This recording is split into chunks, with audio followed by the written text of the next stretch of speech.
Morning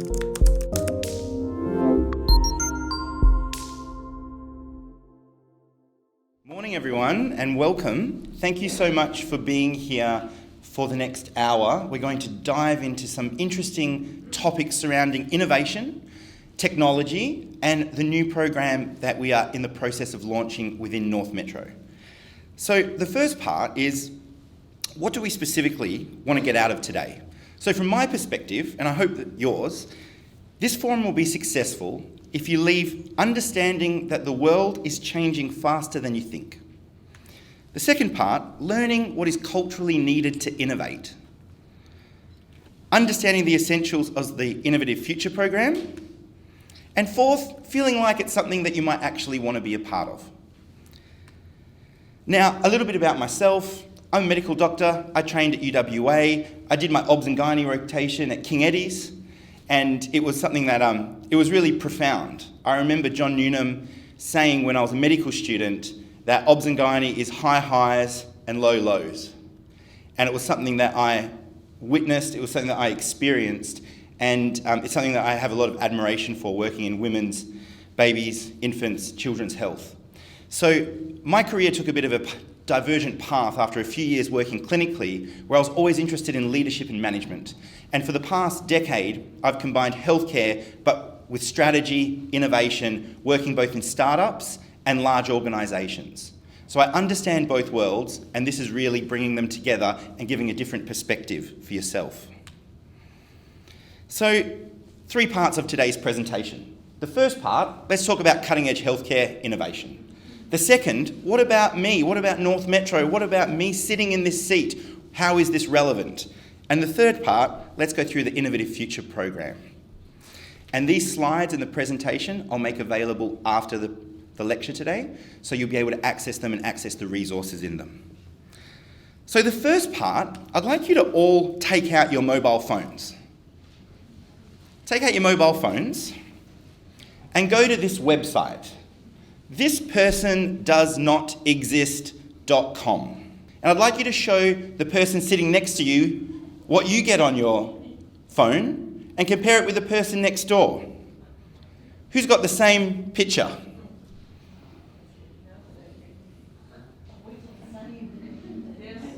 You do? So that picture that's come up on your phone is of a person that doesn't exist. It's an artificially intelligently generated image where the AI has scanned millions of images of people and upon request can generate a picture of a human that is entirely not real. Now, you might look at that and it's a bit freaky. It's a bit scary. When you look at it, the person looks so real. It looks like a photo that's been taken, and sometimes you can see aberrancies that actually look a bit off and you can tell that it's perhaps not a real photo. But we've entered a world, and this isn't future, this is today. We've entered a world that you can go on a website and you can get an AI-generated image that's virtually indistinguishable from a real person. So if we look at technology and where we're at, the question is, how did we get here? A couple thousand years ago, we were here, and then the most advanced robot in the world is doing this type of functions. You can see the human-like movement as it jumps from the right to the left, the balance, the sophistication, the proprioception.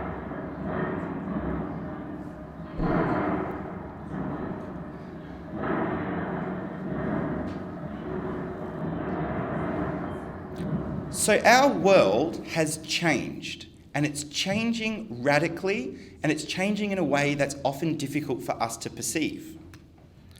So how is this all happening? It's essentially exponential technological transformation. So what do I specifically mean by that? As humans, we view the world in a very linear way. What we usually do is we experience life and we project the future as an extension of what we've experienced in the past. However, the deception here is that linear and exponential change for the first part actually mimics the same curve. However, in exponential change, there reaches a point of inflection where it shoots up. That difference is really the disruption. And in the world, we are right at that inflection point. Now you might say, well, yeah, this is nice on a graph, but tell me what this actually means to me. And the best way that we probably can understand this is through the concept of Moore's law. Now, Gordon Moore, he was the CEO and president of Intel, the company that makes computer chips. And back in the 1960s, he observed that the number of transistors on a circuit chip doubles roughly every 24 months. What that means is the power of that circuit board, the power of the computer, doubles every 24 months. Also, price was decreasing in about that same period by half. Now again, so it's like, well, what does this mean? How does this translate to my life? The best example that we can all relate to is mobile phones. When mobile phones first came out, they were chunky bricks that everyone thought they're never going to carry around. There were estimates in terms of the mobile phone global market. It was never going to become something commonplace because it was linked to cars, because there was the view that they're so big, no one's going to carry them. And now we end up with smartphones that everyone's got, and you can buy incredibly cheap ones all across the world. So that's computing. So now let's look at other areas of the world where we've seen similar changes. One of them is with flight. So we started off flying not too long ago in this, and now we're in commercial jets where we're able to fly significant distances.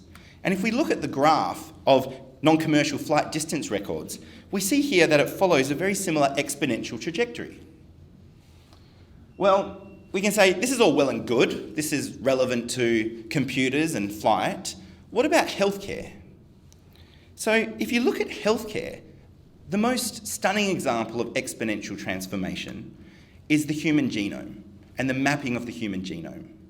So about 30-ish years ago, the US government said we're going to map the human genome, and we got billions of dollars to do it. It was intensive, it was difficult, and they did it. What was interesting is a private geneticist, Craig Venter, shortly after did it for about 10% of the cost in much shorter time.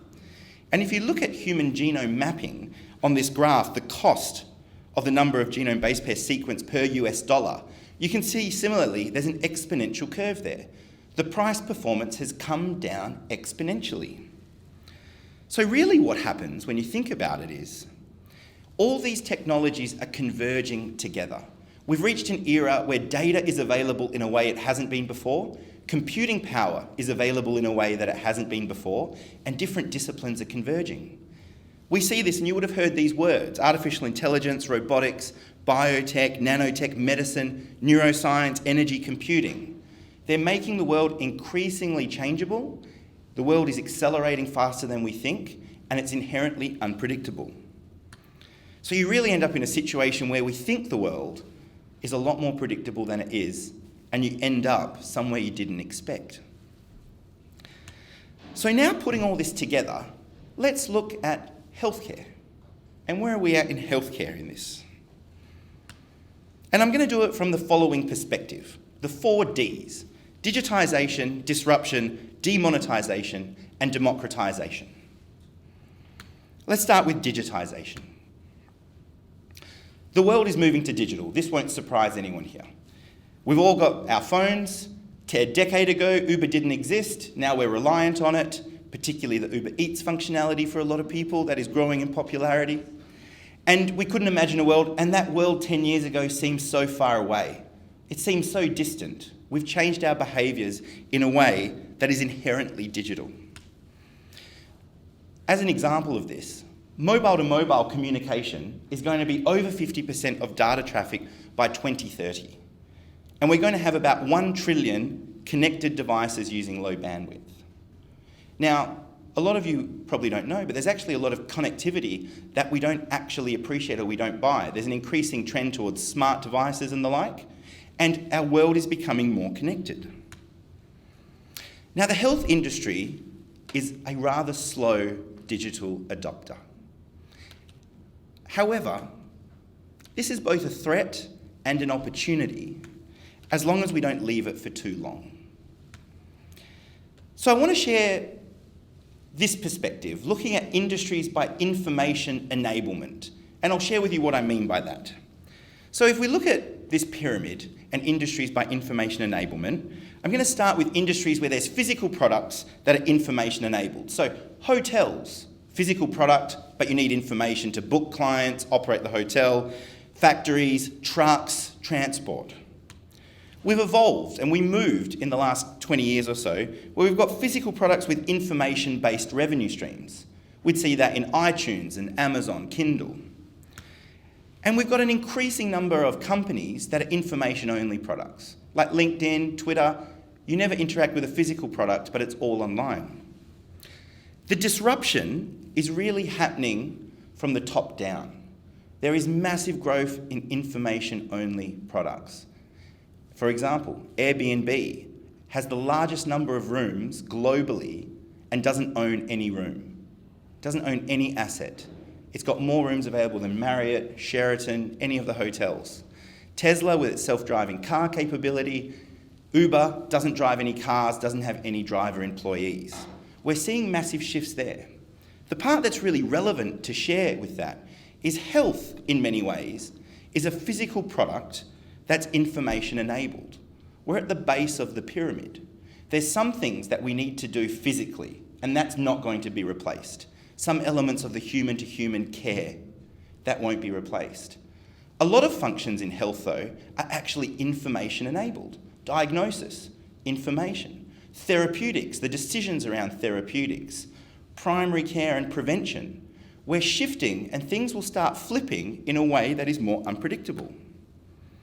So let's now move to digital health. And digital health is the area of health where you can improve and prevent disease and patient outcomes using digital products. Now, there's 5 main categories of digital health: clinical and diagnostic, remote monitoring, clinical reference, productivity, and healthy living. Now, the part that I want to stress before diving into this is the following. It's not about the tech. It's all about the people.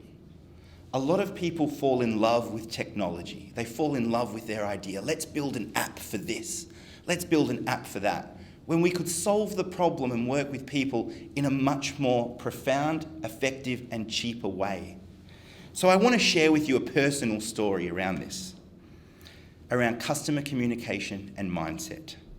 So this is a letter that I received. I've got hypercholesterolemia, and the question was, is there a genetic element to it? So I got referred to the lipid service at Royal Perth Hospital. Now, some of you might not be able to see this, so I'll talk you through it. So the first part is, I've got an appointment there for clinic CMB001 lipid GW. A very, very patient-friendly way of telling me what clinic I'm going to see. Secondly, it actually says location A block level 4. I knew it was at Royal Perth because I've worked there. I knew the clinic was at Royal Perth. A patient, how are they going to figure out where it is? A block level 4, and in the top right corner, there's a small text that says Royal Perth Hospital. I couldn't find it easily. The other part is the wonderful way that this is written, with special instructions, colon, and then there's blank. I don't know if the printer failed or if there's actually something that should be there. And then if you look at the bottom part, my favourite, it says, in line with WA health policy, please be advised that if you do not attend an appointment, if you do not inform us, if you defer your appointment, you reschedule your appointment, then you may be removed from the clinic. And I was like, this is the most welcoming, heartwarming letter that I could have received to explore my hypercholesterolemia, which I'm already anxious about. And it's from this perspective that I really question, it's the mindset. It's not the tech, it's the mindset. So I'd like to compare it to a company that launched one of the first independent CD stores online. When you purchased a CD from them, this is the email that you received. Your CD has been gently taken from our CD Baby shelves with sterilised, contamination-free gloves and placed onto a satin pillow.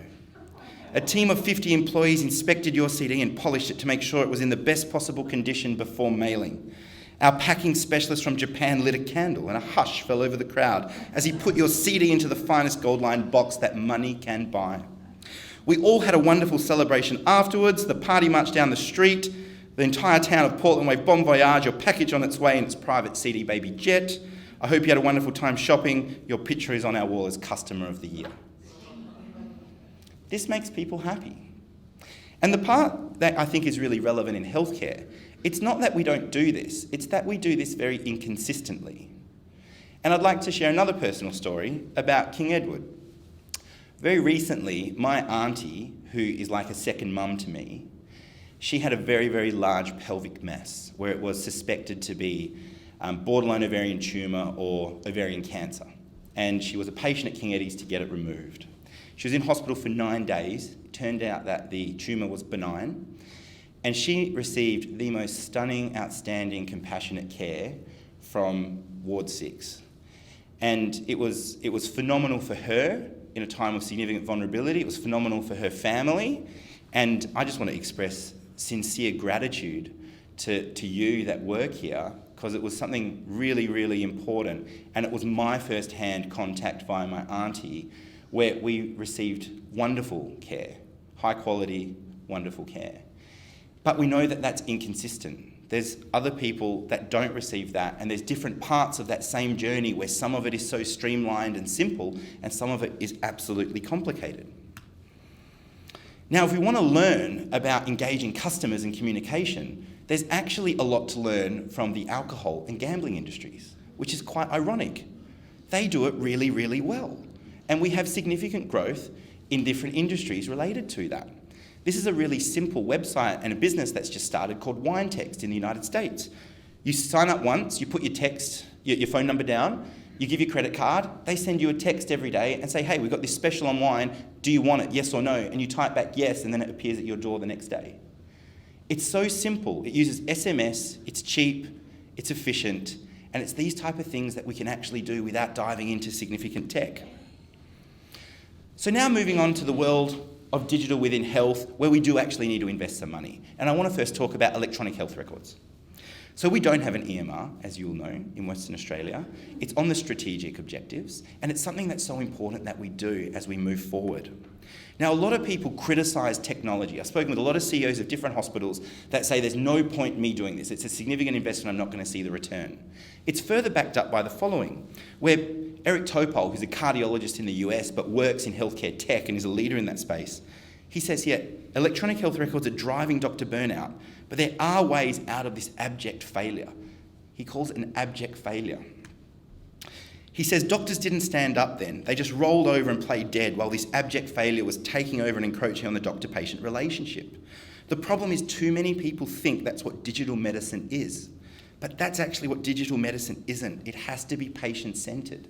Again, it's about the patient, it's about the customer, it's about our employees and offering that care. So I want to share with you now a few examples over about the next 5 minutes, a little bit longer, that things that are relevant that we could do in WA Health today, and there's some future things there where we're heading. The first part is intelligent automation. This isn't AI. This is simple software that you can get largely off the shelf and customise. It's software that can automate time-intensive clerical tasks using screen scraping, keyboard and mouse automation. I'm going to show it best through this video. What we want to do, we've got a variety of emails, there's information in them, we want to create invoices and send them. So the robot's going to start now. What it does, it's going to scan all of the messages in email and pull out all of the information in the PDFs about what's relevant. We're reading the emails now, scanning them. Great, it's found the information, it's automatically populating Excel with all of the information that it's automatically read. It then's going to take that Excel folder, log into an enterprise-based software, and it's going to create invoices in a pre-programmed way. Take this cell, put it here. After it creates the invoice, it's going to make it a PDF, it's going to sign in, and it's going to send it to the right person.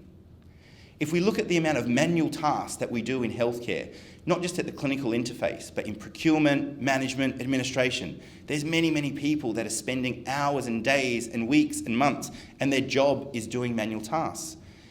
It's about not replacing them, it's about giving them more value-adding work that they can do to the system. Now, moving on to AI. You probably have heard that term bandied around a lot, but I first want to define it here. So AI is the broadest term referring to any technique that enables computers to mimic human intelligence using logic, if-then rules, decision trees, and machine learning, which is a certain type of AI. I won't go into the details here. But essentially, it's mimicking human intelligence. So what do we see here? Where is the cutting edge at regarding AI and diagnosis? One of the most profound examples of diagnosis is this. It's autonomous AI that instantly detects diabetic retinopathy. So where an ophthalmologist would look at the eye, see the retina, and give a diagnosis of diabetic retinopathy, the machine can do it 100% autonomously. It takes someone to take the image and feed it, which can be a technician, but the machine can give the diagnosis. Now, it's really, really interesting with this, because there's 3 important insights in this example. The first is the FDA, the Food and Drug Administration in America, the regulatory body, approved this as the first AI device to work wholly autonomously without a clinician. The second is when you think about what this is, once you've got the machine, if we do one diagnosis here, the cost of doing the second is just my time in doing that. The third, just my time. The marginal cost, or the cost of the next test, tends towards 0. This opens up a significant space where something that was previously scarce, ophthalmologist time, is now become relatively abundant. And this device is being used in India at some really interesting hospitals there, where they're doing low-cost diagnosis of diabetic retinopathy in developing world. The other part that's really interesting is there's new and unexpected scientific discoveries emerging in the AI world. So Google ran this, and they basically found by looking at your retina, we can very confidently predict your age, your sex, whether you smoke, your hemoglobin A1C, your BMI, your systolic blood pressure, and we can, with that, predict cardiovascular risk. Now, if we said to a doctor or an ophthalmologist today, I want you to look at this retina and tell me if it's a male or female, it sounds a bit perplexing. Or tell me the cardiovascular risk of this person. But with AI, it can accept and sense so many data points that it can create correlations that humans can't. Predictive analytics is a really, really important part of healthcare. We want to know how is our patient going to go, who are the patients that are most at risk, so we can early provide the intervention. This is the CEO of Google talking about some work they're doing on predictive analytics. Another area where AI can help is to actually help doctors predict medical events. Turns out doctors have a lot of difficult decisions to make, and for them, getting advance notice, say 24 to 48 hours before a patient is likely to get very sick, has a tremendous difference in the outcome. And so we've put our machine learning systems to work. We've been working with our partners using de-identified medical records. And it turns out if you go and analyze over 100,000 data points per patient, more than any single doctor could analyze, we can actually quantitatively predict the chance of readmission 24 to 48 hours before, earlier than traditional methods. It gives doctors more time to act. In some of the mining companies that I've seen them work with AI, they can predict a shutdown, which can cost tens of millions of dollars, now 10 to 14 days in advance, based on their previous performance. And they can also identify exactly what's going to break down. We're able to put data in a way that we haven't before, so the opportunities are significantly different than what we've previously thought. This is a real-world example using predictive analytics with sepsis. So in PubMed, the effect, and it was the first randomized controlled trial using a machine learning or AI-based severe sepsis prediction algorithm. They used it on AI, on an intensive care unit, looking at patient survival and hospital length of stay. They asked the AI, please predict and share with us a % people that are likely to get sepsis. With this, you'll see here, they reduced the average length of stay and in-hospital mortality rates. The average length of stay decreased from 13 to 10.3 days, and in-hospital mortality decreased by 12.4%, statistically significant. So the part that's really interesting there will be significant augmentation and assistance that we'll be able to implement in our practice. Now, with that, we don't know if doctors will be replaced by technology, but we certainly do know that doctors who don't embrace technology will be replaced by the ones that do. And it's not just doctors, it's clinicians, allied health, nurses, wherever part of the spectrum that you sit, and in non-clinical work as well, it's important. So I'll now move on to the next part, disruption, and we'll quickly cycle through this before bringing it practical and making it real for King Eddie's and North Metro. This is an interesting slide when we think about disruption. So the first part says, anything in the world that when you're born is normal and ordinary and just a natural part of the world. Second, anything that's invented between when you're 15 and 35 is new, exciting, revolutionary, and you can probably get a career in it. Third, anything invented after you're 35 is against the natural order of things. I see this with my 4-year-old niece operating an iPhone, where she has taught herself to edit, filter, and then post-produce photos, and my mum, who's still struggling to SMS me. And it's something really interesting, because we think about a lot of the people that are working, they're over 35. And tech feels scary and it's foreign, and what are we going to do about it? Then we ask the question, why is it so disruptive? And maybe is there reasons to be a bit scared?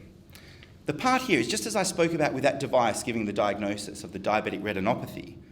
As the marginal cost of doing one additional function tends to zero, the domain space explodes. We go from a world of scarcity to abundance. Another way of seeing that in health is radiology. Radiologists are in relatively short supply globally. If you can automate tasks and support them making decisions and diagnosis, and potentially at sometimes complete the task wholly, you're now moving where that supply of radiologists may actually be in abundance. With this, society is organised in a very linear way. We're not ready for exponential and global, and we can't really appreciate what it means. So, let's play a game just to illustrate this. And it's not a trick game. What is this? It's a car. Simple. Then we go, what is this? This is a Tesla. And people say, well, it's a car as well. But what it actually is a computer on wheels. It's different than a car. It operates fundamentally different. It can sense information. It can make decisions differently. It's a computer on wheels that looks like a car. In health, these are our computers on wheels. And it begs the question as we move forward, well, what's this? We're changing the relationship that we've got with patients, clinical providers, hospitals, primary care, prevention, and it brings a lot of questions and also a lot of opportunity. So finally, demonetization. What is that? It's the ability of technology to take a product that was previously expensive and make it substantially cheaper or free. Now, in a very cost-constrained environment in health, you go, well, what is this? How is this relevant to me? So I want to share just a brief example. This is camera in the film era, and this is camera in the megapixel era. This is something we'll relate to. From a standard household in the 1970s, 80s, they had a camera, video camera, a phone, not a mobile phone, a watch, a Walkman, maybe a gaming console, speakers, audio system, alarm clock, Encyclopedia Britannica, a World Atlas, haven't seen them for a while, and people wouldn't have it, but I'll throw a GPS in there for good measure. If you look at that, it's now everything's available in your phone. Everything there. And if we look at current day prices of that, we've gone from $900,000 to about less than $300,000. Demonetization is occurring around us, we just don't sense it. Google search is free. It's disrupted newspapers and information. Information used to be so difficult to acquire. I remember those really expensive Encyclopedia Britannicas my dad bought me. $10,000 for a set. And then Google came in and it was free. Music, similarly, you can access music anywhere on your phone. It's about the deception of linear to exponential. In health, we're seeing this in some areas, and this is a good example, with the Apple Watch and ECGs. We can now get 24-hour continuous monitoring of ECGs from your Apple Watch. Sure, it's not a 12 lead, yeah. We previously would never have had that unless you're in an ICU or a monitored ward. And now it's free, it's included in your watch. It's going to get better over time. People will criticise and go, it's so early on, but it's going to get better. The final part is democratisation. And with that, that is where we make something accessible to everyone. So in the developing world, a person that has a smartphone today has access to as much information as President Clinton did during his presidency. Think about that. In less than 30 years, people in the developing world for such a low price can access as much information as the most powerful man merely 30 years ago. This is an example of an international genetically engineered machine competition. It's synthetic biology. It's the synthetic formulation of DNA and RNA to achieve biological outcomes and systems. Started off in the 2000s as a university-based competition and progressively got younger, where now there's tens of thousands of students that come, often from high schools, to make synthetic biology. We're democratising different elements of healthcare. People are seeking predictive, preventative and personalised care, and it's being enabled because data's growing and flowing across the health system faster than ever before. and new tech and industry players are taking medical knowledge from a human scale to a digital one. Now, I can picture you saying, how about me? This is all wonderful information to hear, but how is this relevant? The first part I want to share is the future will hit us faster than we anticipate. Things are happening, and we can live in a little bit of a microcosm and a bubble in Western Australia. We're geographically remote from the other parts of the world. We're culturally isolated. We're used to doing things the way that we do it. There's a big world out there that is shifting. And I just want to plant that seed to get you to think about it. And you go, okay, well, great. The future is hitting us faster than we anticipate. But when I look at my day, all I want are healthy patients where nothing really bad happens and some coffee. And if I can get good coffee, my day's even better. So with that, people often say, well, it's nice to hear what you're talking about, but this program is just like a flash in the pan. It's going to come, it's going to go. Thanks for coming. We'll see you soon. And I want to share just some of my perspectives on this, because I've been in your seat. I've worked clinically in WA. I was frustrated with many parts. That's why I left and pursued the career that I did. And I've worked in other big organisations that look really, really similar to where you're at. So my favourite example to give here is I worked in an organisation where their cultural survey showed that there was a lot of non-collaboration and people were not working as a team. And when people don't work as a team, there's really one thing that you should do. You should start a program called One Team, One Vision, because that's what is going to bring people together. And that's often what we see. We see movement into programs where it's one team, one vision. Everyone's going to work happily together because we've got this new program, doesn't address the core issues, and ultimately it ends up disappointing.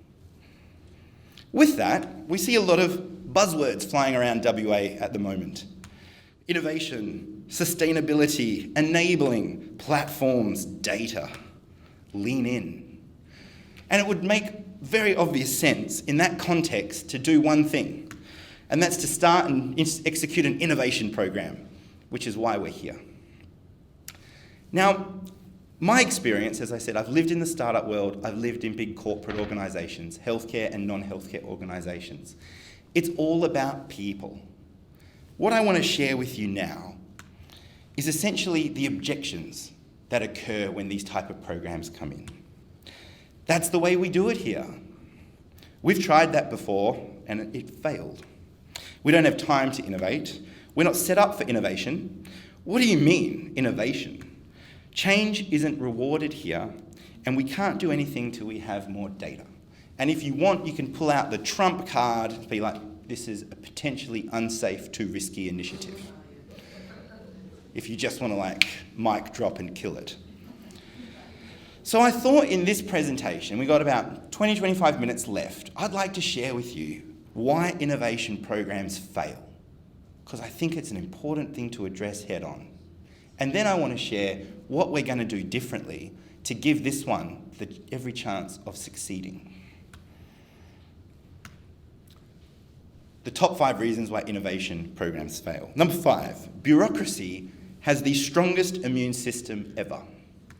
Number 4, the organisation lacks capability and program creators get enamoured with shiny over substance. Number 3, new programs utilise existing systems, not recognising these are actually the barriers to innovation in the organisation. Number 2, risk-averse cultures are difficult to change and they don't innovate. And number 1, innovation is actually a cultural issue and challenge. It starts with the behaviours and standards of an organisation's leaders. So, in a little bit more detail. Number 5, bureaucracy has the strongest immune system ever. It is literally like the most powerful human around. When you think about detecting change, sending an army, and killing change. And we take inherently capable, smart, talented people and put them in systems that are super protocolized to take all their creative thoughts and punch them down and kill them so they can't deviate out of the standard system and framework. I see nods in the audience. Now with this, there's a reason why this happens in the medical culture. The first part is the culture is very hierarchical. Challenging seniors is not really a part of the day-to-day. People have very specific roles and functions, and the philosophy is first do no harm. If we compare this to the tech world and the tech culture, it's very much the organisational structure's flat. Whoever you are, we just want to hear from you. And the philosophy is fail fast, fail often. Break things. Move fast, break things. This is not the way we operate in medicine, in health. We need data, we need evidence. But absence of evidence is not evidence of absence, and there's a lot of good ideas that don't ever get a pilot or a trial because we can't get the data without actually moving. The next part, the organisation lacks capability and program creators get enamoured with shiny over substance. So we see in some organisations where they say, it's going to be amazing, we're going to run this innovation program, we want your ideas. Come to us with your ideas, your problems and the like. And you're like, well, I might give you the benefit of the doubt and come and do it. You then fill in a survey or you pull in the ideas, and then they get swamped with all these ideas in a non-organised way without the appropriate data, and you have no idea how to prioritise them. And it ends up in the initiatives falling flat. The second part is functional units cause barriers. You're like, I've got this great idea, but I need to procure something. And procurement takes 12 months if I've got any chance of getting it through. It's these type of pains that happen in our organisations that either kill or enable change. Timelines for implementing ideas change frequently. When we make business plans and the like, they're 3, 6, 12 months, several years. We make these plans from an imaginary point of view and an arbitrary view of the future and what it looks like. Then we get there 3 months later, it looks really different and we need to change our priorities, but it's written on the plan. And it's really tough to change the plan because the plan got approved by someone and no one really wants to put their hand up to change the plan.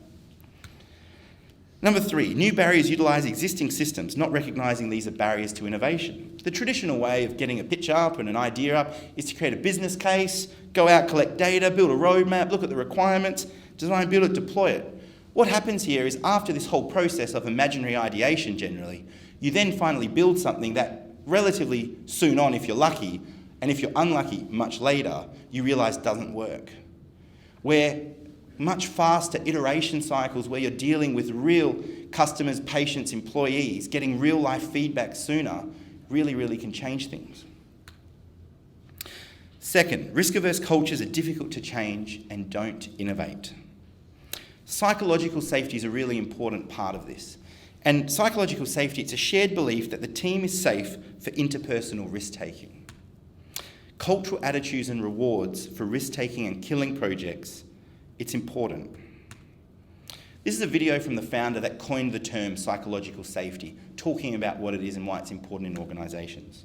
There was research last year that was written up in the New York Times at Google saying that Google did a massive 4-year study to find out what differentiated great teams from not so great teams. And bottom line, they found that the biggest differentiator by far of excellent teams at Google and not so good teams was psychological safety. And that was stunning news to me. I mean, it was music to my ears, of course. But the reason why I think that's very important news for people in any organization is that I, at least, had a tendency to think of Google as full of unbelievably smart people, which I think is absolutely the case, but people who wouldn't necessarily have a problem sharing what they're thinking. That there would be just uniformly a high level of confidence that I can say what I'm thinking. But it turns out no, even at Google it varied greatly from team to team, and that made all the difference. So with this comes the notion of a missionary versus mercenary culture. And when people step out of the norms, as some parts have happened within North Metro in recent years, it gets focused on accountability, cost reductions. We really need to clamp down. That focus on accountability, it's much more mercenary, and there are reasons for it. But it's about asking that shift to a missionary culture of support. The final part here is innovation is a cultural issue. It starts with the behaviours and standards of an organisation's leader. Wherever you see a successful and high-performing organisation, there's some form of leadership. And I don't just mean it's the positional people in authority that have that leadership. It's throughout the organisation. It might be a small pocket of area where there's a great culture and a proud leader that's working there, serving their staff. You need the top buy-in. You absolutely need that. But it's a part of everyone's responsibility regarding leadership. So the challenges in innovation in healthcare systems and beyond healthcare systems are very predictable. And North Metro isn't alone. From what I've seen here in the work I've done thus far, you're certainly not alone. You're actually very, very similar to other organisations that I've worked with. So let's bring that specific and look at the Innovative Future program and ask the question, how are we approaching innovation? What makes this different? How are we going to mitigate the risks that I've just spoken about? The first part, what is this program? Why are we here? So the idea around this program was to try and create safe containers where people can experiment, play, and with that, there's an acceptance of risk of the project they're going to do, that it might not deliver successful outcomes. A successful outcome here is actually trying and doing it and learning.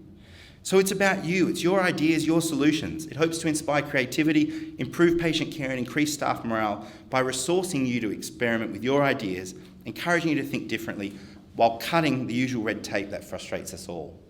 And with that, Robin has shared with me, shared with the executive, shared with others, that her vision in many ways is to see people smiling.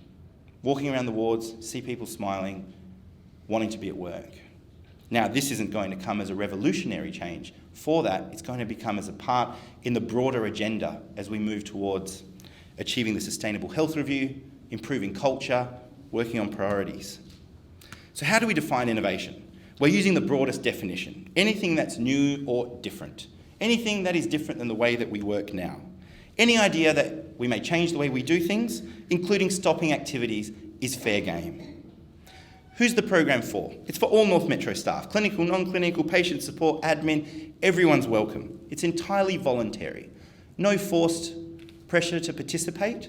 We would love you to. And if you're not ready to do it now, there might be a time in the next year that you might want to do it. Individuals are indeed encouraged to participate. Even better, teams and departments that they want to rally together, come and work together on a particular idea and problem that you face. So what are the objectives of the program? And the part here that I'd like to share is I'm going to ask for your forgiveness in many ways. When Robin came to me and she said she had an idea around an innovation program, she wanted to build it, I encouraged her to just do it. Go ahead and do it, because we can get stuck around the corporate bureaucracy table for infinity, trying to design what should we call it, how we're going to do it, how we're going to scope it. What we're doing here is taking the innovation principles, where we're going out to the real world, testing it with people like yourself, and we're going to get feedback. And with that, we're going to make some mistakes. We are. But we're going to learn from them and change it. But what we're seeking to do is develop an end-to-end process that is repeatable and successfully supports innovation. It supports staff exploring and experimenting via rapid learning cycles, accepting failure as learning, not as blame. We want to achieve higher performance aligned to KPIs and Sustainable Health Review in the areas of quality, patient care, people and culture, innovation and partnership. And we recognise that to do that, we need to unleash some potential in safe containers where some risk is managed as well. But with that, I think it's important what Robin said. It's about trying to make people smile again. Now, the people that may want to participate in this program are the ones that are not smiling today, because you might be like, I've got this idea, or you might be like, we can't go on like this. We need to do a lot more stuff. We rapidly need to find new ways to do this. If you're saying any of these frustrations and pains that annoy you, it may be something that you look at, because I think when you look at a lot of innovators and people that build things, it's largely often built out of frustration and pain. So what are the principles of the program, and how are we not going to fall into the trap of those top 5 reasons why things fail? The first one, it's resourced. So Robin's allocated a small, but nevertheless a budget of about $1.5 million over the next year and a half for this, which will be given both in funding, in-kind resources, executive support. People may need direct funds, they may need a small amount, they may need a larger amount, but it is resourced. We want you to love the problem, not the solution. What we mean by that is know the problem intimately. A lot of people are really, really good at just pitching problems and saying this is exactly what I feel, but they've got no idea around it. And their idea for a solution might be their idea, but not other people's that actually have got on board with the like. We're going to support you think about the problem to get into a way where the solution you might think might work might actually not, might be something different. We're going to look at product over project. So what we mean is not strict governance. We're looking at outcomes rather than outputs. Experimentation is encouraged within acceptable risks, even if the outcome is less certain. There's no need for idea creation. Adoption is also supported. as are reopening initiatives from the past that you think may have failed for reasons that we could overcome in a different world. Commitment to cutting red tape. When people tell me this isn't how we do it in North Metro, or that's not how we do it at Chevron, I always get really curious, because in my mind what I hear is, what that means is one person that has decision rights says that I'm not going to change my mind based on the policy. And if you get to that one person, you identify them out, they have the authority to either change it or not. If they don't, fine, we have to figure something else out. But they've got the power. It's about naming and making it transparent about who can actually make and support this. There might be times we can't. There's policies with Central WA Health that we can't change. We may have to go to Central to change it. Rolling applications. The first batch is November 8 to 30 for the starting in Jan 2020 cohort. We're going to be offering you the opportunity to apply any time. It doesn't have to be November, December, January, February, March. Whenever you get an idea, and there'll be batches that start every couple of months as we go through this, and we're going to be learning from one batch to the next. You'll get ongoing innovation coaching and project support. It's going to be transparent. We're going to share our learnings with the organisation. We're going to share the projects, share who applied, share what they've thought about, ask people to participate in a discussion. And there's 1.5 years of committed resources for this program. We're going to ask participants and drive them to bias being more human-centred, ensure they're working on a meaningful problem, prototype everything where possible and early. Excellent, thank you. And test what's working and what's not before you're ready while managing risk. Innovation is a team sport and it's often a contact sport. It can be really painful, as no doubt many of you would have known regarding change. Now, companies and governments often make the mistake of viewing innovation as a set of unconstrained activities with no discipline. We see this in some new programs, like pitch the idea, let us know, tell us in any way that you want, fly a paper plane, blah, blah. It's shiny without substance. What we really want is for innovation to contribute to a company or government agency. It needs to be designed as a process from start to deployment, and we are seeding that now, and we're going to learn from it to tailor it for North Metro. On this, we need all ideas, good and bad. If you look at the famous painters, artists, and I read a study where it questioned how did these painters paint their best pieces? What was happening in their world? Because they often had years of no significant pieces and they had a period of really high pieces. And the one factor that was the reason, the causal reason they saw between producing their best pieces of work, Picasso can produce the highest number of quality Picassos, it was the volume. It was always associated to periods of highest volume correlated with periods of his best pieces. And it's the same principle here. We just can't sit and dream up an amazing idea. It's about volume. We need good and bad ideas. More ideas increase the chances of getting a good one. Volume matters. Be clear with what you'll do with the resources you request. If you need help, reach out and we can steer with that. And there'll be a guidebook that will help you thinking about your process as you do the application form. We're not after you selling us a positive result in the experiment, saying this is going to work. We just want you to offer us a chance to know if the idea or formulated solution is worth exploring further or not. And where you go from here is up to you. The applications are going to be assessed on the following. We're looking for valuable, usable, feasible, and acceptable to core stakeholders. The last part means, like, if something wouldn't fly with legal, then that becomes a problem, something not worth pursuing. However, valuable could be valuable to 5 people. It doesn't have to be 500. Might be 500, might be 5,000, but it might be 5. Feasible means, do we have the expertise to try and actually explore this properly? If we say, yes, we do. If we say, no, we don't, we need to get some, or sometimes it might be beyond the realms of this program. So we're really seeking to nurture the creative capacity of others. So, for you, I really encourage you to engage and participate in the program, you or your team. Whether that is pitching an idea now, go for it. If it's just thinking about it and exploring it and starting a dialogue, that's great too. Applications are open November 8 to 30. Listen to the podcast with Robin. We filmed a podcast recently and we put up the first North Metro one. It's a discussion about Robin, her story, leadership, innovation. You can get it here at bit.ly/NMHS podcast. And check out the program at health.wa.gov.au/if. It's on the intranet. And spread the word. We're really here to try and build something that's different, that looks different, that feels different, and supports you.